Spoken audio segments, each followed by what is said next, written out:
السلام علیکم ناظرین، میں محمد فیضان پاک وطن ٹی وی نیو یارک اسلام آباد کے اسٹوڈیو سے آپ کی خدمت میں حاضر ہوں۔ ناظرین، آج ہم آپ سے 2-3 ایشوز پر بات کریں گے۔ ان میں جو پہلا ایشو ہے وہ ہے جو پاکستان کی مسلح افواج کے تینوں سربراہان ہیں، ان کی جو مدت ملازمت میں اضافہ کیا گیا ہے اس کے بارے میں ہے کہ اس کے کیا اثرات ہوں گے اور پاک فوج کے اندر جو ہے افسران کی ترقیوں اس پہ کیا اثر پڑے گا اور یہ کیوں کیے گئی، یہ ایسا اقدام حکومت نے کیوں اٹھایا ایک دم سے۔ اور دوسرا ہم آپ سے بات کریں گے کہ جو خصوصی طور پر آرمی چیف کی جو 5 سال کی مدت ملازمت ان میں اضافہ کیا گیا ہے وہ کون سے جنرل ہیں جو آئندہ نومبر میں جو ہے آرمی چیف بننے کی دوڑ میں شامل ہونے جا رہے تھے، لیکن اب وہ گھر کو جائیں گے، اور وہ کون سے جنرل ہوں گے جو آرمی چیف کے 2027 میں ریٹائرڈ ہونے کے بعد جن کے امکانات ہے کہ ان میں سے کوئی ایک جنرل جو ہے آرمی چیف کی جو ہے وہ بنے گا، اس کے بارے میں بات کریں گے۔ پھر جو ہے بات کریں گے حکومت جو ہے اس نومبر کے آخر میں الیکٹریکل وہیکل پالیسی کا اعلان کرنے جا رہی ہے، تو وہ الیکٹریکل وہیکل پالیسی کیا ہے۔ اس کے بعد ہم بات کریں گے آج جوڈیشل کمیشن اور سپریم جوڈیشل کونسل دونوں کے اجلاس منعقد ہوئے ہیں، ان میں کیا ہوا، ان میں اندر کی کہانی کیا ہے، یہ آپ کو بتائیں گے۔ تو ناظرین، سب سے پہلے بات کرتے ہیں آرمی چیف کی مدت ملازمت میں اضافے کے حوالے سے۔ تو یہ جو مدت ملازمت میں اضافہ کیا گیا ہے اس کے بارے میں آپ کو بتاتے چلیں کہ یہ جو بل جو ہے پیش کیا گیا، قانون جو بنایا گیا، اس کے بارے میں قومی اسمبلی میں کسی کو بھی علم نہیں تھا۔ بتایا یہ جا رہا ہے کہ جو وزیر دفاع ہیں ان کو بھی اس کے بارے میں علم نہیں تھا، جو وزیر اطلاعات ہیں ان کو بھی اس کے بارے میں علم نہیں تھا۔ اس کے بارے میں جو علم ہے وہ صرف 1 یا 2 شخصیات، 2 یا 3 شخصیات کو تھا، جو اس کی مکمل جو ہے اس کی پردہ پوشی کی گئی اس بل کی۔ لیکن بہرحال یہ کی نہیں جانی چاہیے تھی۔ اگر آرمی چیف یا تینوں مسلح افواج کے سربراہان کی مدت ملازمت میں اضافے کا جو تعلق ہے وہ تو ایک جو ہے ان کو دھڑلے سے کرنا چاہیے تھا۔ کیا حکومت کے ذہن میں کوئی چور دروازہ تھا یا کوئی ایسی بات تھی جس کی وجہ سے اس بات کو چھپایا گیا، یہ اللہ بہتر جانتا ہے۔ لیکن یہ ہے کہ ان کی جو اضافے سے یہ ہوگا کہ فوج میں جو ترقیوں کا عمل ہے وہ بہت سست ہو جائے گا، اور اس کے علاوہ جو ہے جو افسران جو کئی اس بات پہ جن کو توقع تھی کہ وہ آئندہ جو ہے چیف آف آرمی اسٹاف کی دوڑ میں شامل ہو سکتے ہیں آئندہ آنے والے وقتوں میں، تو ان کی امیدوں پر اوس پڑ گئی ہے۔ اب رہی بات یہ کہ جو تقریباً جو ہے وہ 4 جنرل ہیں جنہوں نے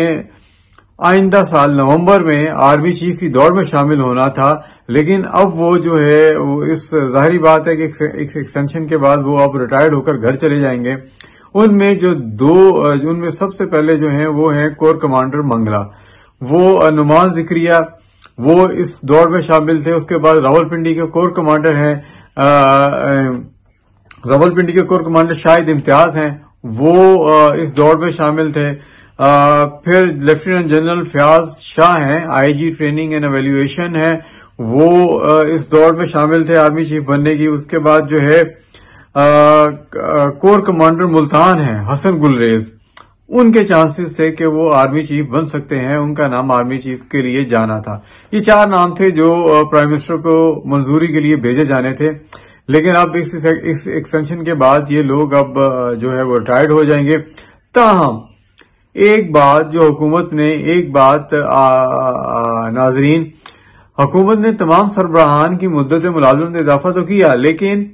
joint chairman joint chief of staff جو کمیٹی ہے ان کی مدت ملازمت میں اضافہ نہیں کیا، وہ 3 سال رہنے دی گئی۔ وہ اس لیے رہنے دی گئی کہ فوج میں ترقیوں کے لیے ایک راستہ کھلا ہونا چاہیے تھا۔ جو فوج میں ترقیوں کا عمل رکے نا، اس کے لیے chairman joint chief of staff committee جو ہیں ان کی مدت ملازمت میں اضافہ نہیں کیا گیا۔ ساحر شمشاد صاحب جو ریٹائرڈ ہوں گے، اس کے بعد ان کی جو جگہ پر جو ہے وہ انہی 4 جنرلوں میں سے بہت ممکن ہے، انہی 4 جنرلوں میں سے اور بہت ممکنہ حد تک نعمان ذکریہ صاحب آئندہ جو chairman joint chief of staff committee ہو سکتے ہیں، ان کو جو ہے اس سے ایک راستہ کھلا رکھا گیا ہے ان کے chairman joint chief of staff committee بننے سے نیچے سے فوج میں ترقیوں کا ایک راستہ کھلا رہے گا اور پھر افسران کو ترقی ملے گی اوپر جب ایک افسر جو ہے وہ ان کی نشست پر جائے گا. لیکن باقی جو فضائیہ ہے یا نیول ہے اس کے بارے میں تو کچھ نہیں کہا جا سکتا. وہاں تو سربراہ 5 سال کے لیے آئیں گے تو نیچے جو فوج میں کی ترقیوں کا جو نیچے نیوی اور ایئر فورس میں افسران کی ترقیوں کا عمل ہے وہاں پر کیا ہوگا یہ تو ادارہ جاتی فیصلہ وہ ظاہر ہے کہ وہ ادارے کے لوگ خود ہی اس کو دیکھیں گے. لیکن بہرحال چونکہ یہ سب سے اہم ادارہ ہے اس لیے اس کے بارے میں یہ جو ہے وہ لازمی یہ تھا کہ ہر جو ہے جنرل کی خواہش ہوتی ہے کہ وہ 4 سٹار جنرل جو ہے وہ بنے تو یہ ایک راستہ اس کے لیے کھلا رکھا گیا. اس کے بعد جب سال آپ کو بتائیں کہ جب سال 2027 میں جب جنرل عاصم منیر ریٹائرڈ ہوں گے اس وقت جو ہے کون سے جنرل جو ہیں ان کے جو ہے آرمی چیف بننے کے جو ہیں وہ زیادہ چانسز ہیں تو وہ اس کے لیے 3 سے 4 نام ہیں جو آپ کو بتا دیتے ہیں. ان میں اس وقت ایک ہے اس وقت جو ہے وہ چیف آف جنرل سٹاف ہیں اویس گردیزی. وہ جو ہیں اس وقت وہ آرمی چیف بننے کی دوڑ میں شامل ہوں گے. اس کے ساتھ ساتھ اس وقت وہ جو ہے انتہائی اہم عہدے پر ہیں. یہ چیف آف جنرل سٹاف کا جو عہدہ ہے آپ یاد رکھیے گا بڑا اہم عہدہ ہے. یہ چیف آف آرمی سٹاف کے سیکریٹریٹ کو چلاتے ہیں. اس کے علاوہ جو ہے ڈائریکٹر جنرل ہیوی انڈسٹری شکر اللہ خٹک ہیں ان کا نام اس میں شامل ہوگا. اس کے علاوہ کور کمانڈر پشاور عمر بخاری ہیں ان کا نام شامل ہوگا. جبکہ سینیورٹی کے حوالے سے عمر شریف جو ہے عامر شریف صاحب ان کا نام بھی اس میں آتا ہے. لیکن چونکہ ان کا تعلق انجینئرنگ کورس سے ہے تو لہٰذا یہ شاید ممکن نہ ہو کیونکہ انجینئر کورس سے تعلق رکھنے والے جو ہیں ان کو چیف آف آرمی سٹاف کی جو ہے وہ بنایا جا سکے کیونکہ آرمی کی تاریخ میں آج تک ایسا ہوا نہیں ہے. تو ناظرین اگر آرمی چیف اس وقت آپ کو یہ بھی بتائیں کہ اس وقت آرمی چیف کی جو عمر ہے وہ 55-56 کے اراؤنڈ ہے. اگر 20 سال 2027 کیونکہ اس کی یہ جو لاسٹ ٹائم ترمیم کی گئی تھی ایکسٹینشن میں اس کے لیے مدت ملازمت تھی اس کے لیے حد رکھی گئی تھی کہ آرمی چیف جو ہوں گے ان کی مدت ملازمت وہ ان کی عمر کی حد 64 سال کی عمر تک وہ آرمی چیف رہ سکتے ہیں ایکسٹینشن کی صورت میں بھی.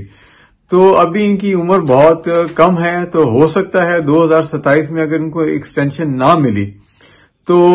پھر یہ لوگ اس میں مقابلے میں آئیں گے. اگر 2027 میں گورنمنٹ نے ان کو ایکسٹینشن دی اگر یہ گورنمنٹ رہی کیونکہ پاکستان میں تو حکومتوں کا جو حال ہوتا ہے وہ تاریخ تو کچھ اور بتاتی ہے تو پھر یہ 2031 تک جو ہے آرمی چیف ان کے رہنے کے چانسز ہیں. لیکن یہ تو اب آگے آنے والا وقت بتائے گا کہ حالات کیا رخ اختیار کرتے ہیں.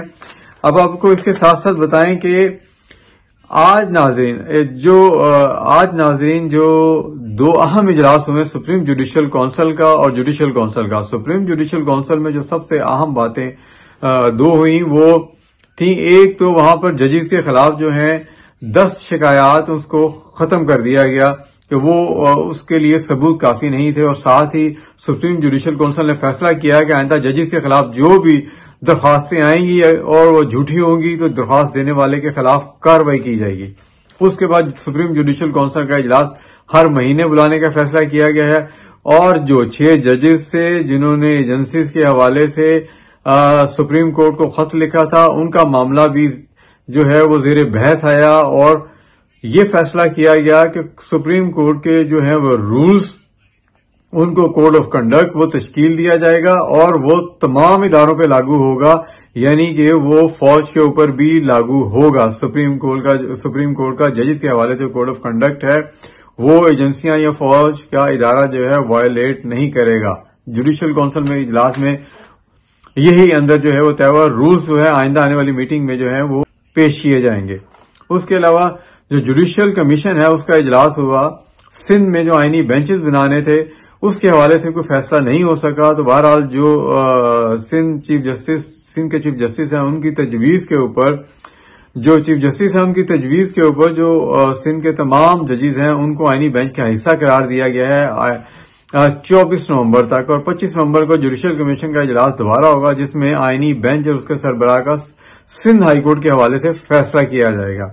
اور ناظرین اس کے علاوہ حکومت اس جو ہے مہینے کے آخر میں جو ہے الیکٹریکل وہیکل پالیسی اناؤنس کرنے جا رہی ہے. اس کے جو پیچھے ہے پرائم منسٹر جو ہے شہباز شریف، ان کے گرین انیشیٹو کا ہاتھ ہے.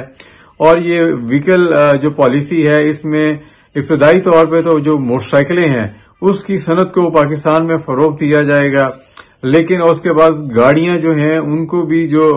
گاڑیوں کے جو پروجیکٹ ہے وہ پاکستان میں گاڑیاں اسمبل کرنے کے پروجیکٹ لگائے جائیں گے.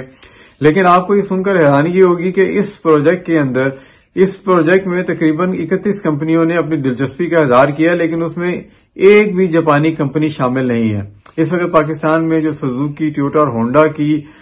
جو مینوفیکچرر ہیں وہ بالکل ان کا الیکٹریکل گاڑیاں بنانے میں کوئی دلچسپی نہیں ہے. ہاں اس میں چین نے دلچسپی دکھائی ہے. اس کے لیے الیکٹریکل وہیکل پالیسی کے تحت جو بہت سارے طلباء اور طالبات ہیں ان میں فری موٹر بائک تقسیم کی جائیں گی. حکومت اس کے لیے بینکوں سے آسان اقساط پر موٹر سائیکلیں فراہم کرنے کا بھی بندوبست کر رہی ہے اور بینکوں سے اس معاملے میں بات چیت مکمل ہو چکی ہے. تو پاکستان میں الیکٹریکل وہیکل کو جو ہے جو الیکٹریکل گاڑیاں ہیں ان کو فروغ دیا جائے گا، اور اس کے لیے یہ جو پالیسی ہے یہ بڑی اہم ہے. الیکٹریکل اس پالیسی کے تحت جو ہے